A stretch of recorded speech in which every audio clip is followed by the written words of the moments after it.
Baby ও কিচ্ছু বলবে না। ঠিক আছে বেবি বেডে চলো চলো বেবি।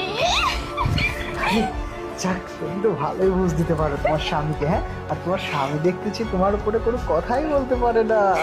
আরে বেবি কি ব্যাপারে এখন? আরে তো বসে আছো কেন?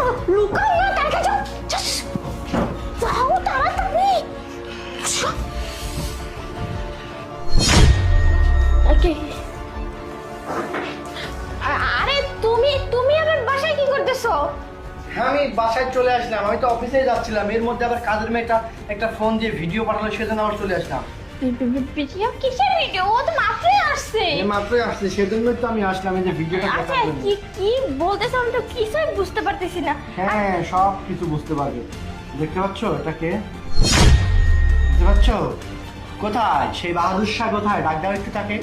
না না না না আরে ডাক দাও তাকে, খুঁজে আসো, এদিকে আসো, আমার সাথে আসো।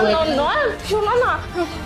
আরে নয়ন কি করতেছো? এখানেই তো ছিল, এই রুমের মধ্যেই আছে। আরে নয়ন তুমি আমার সাথে আগে কথা বলো, ওকে দিয়ে কি করবা? হ্যাঁ যাবো না আমার তো কেটেই দরকার, আমি তো যাবো তোমাকে একটু বলবো, তাই না? এখানেই ছিল, এই গেটেই। আরে শোনো না, যাবো না তুমি আমাকে বলো না।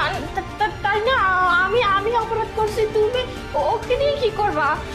আরে আরে হ্যাঁ রে ভাই, আমি তো স্যার স্যার, এই এই যে ওয়ার্ডরোবে এখানেই পাবেন, এখানেই লুকিয়ে আছে। নয় নয় শোনো না, তুমি যাবো না আমাকে বলো, ওকে কিচ্ছু বলো না। বলতেছি। ঠিক আছে, বল কেন? আসো, বের হও। না, এই বের হও, বের হও বলতেছি। নয়ন নয়ন শোনো না। তুমি এই জন্যই বাড়িতে কাজের লোক রাখতে চাচ্ছিলে না, তাই না? না, না। তুমি কি ভাবছো? তোমার এই কাহিনীটা আমি অনেকদিন আগে থেকেই জানি, আর তোমার এই রূপটা আমি অনেকদিন আগে থেকেই দেখছি। ও কোনো কাজের লোক নয়, ও হচ্ছে আমার অফিসের কলিগ, বুঝতে পারছো? তোমার ব্যাপারে সবাই সব কিছু বলে, সেজন্য আজকে আমি ওকে কাজের লোক সাজিয়ে এই বাড়িতে রেখে গেছি। আর ও ফোন দিয়ে ভিডিও করে আমাকে পাঠিয়ে দিয়েছে। তার মানে তুমি মিথ্যা কথা বলছো আমাকে? একটা কথা বলছি, তুমি আমার পিঠ পিছনে এই ছেলেটার সাথে বিয়াদবি করে বেড়াও, তাই না? সি, তোমার প্রতি আমার ঘৃণা হচ্ছে। তোমাকে আমি এতটা ভালোবাসি, বিশ্বাস করি, আর তুমি কিনা সেই বিশ্বাসের সাথে বিশ্বাসঘাতকতা করলে। আমার এই পিঠ পেছনে আরেকটা পরপুরুষের সাথে একই রুমের মধ্যে বিয়াদবি করে বেড়াচ্ছ কত দিন ধরে। আজকে সেটা আমি হাতে নাতে ধরলাম। নয়ন প্লিজ তুমি আমার কথাটা শোনো। আসলে আমি বুঝতে পারি না, আমার অনেক হয়ে গেছে। অনেক আগে সবকিছু স্বীকার করা উচিত ছিল। এটা করা উচিত ছিল, তাই না? তোমাকে আমি দেখে নেবো। চলো, আসো।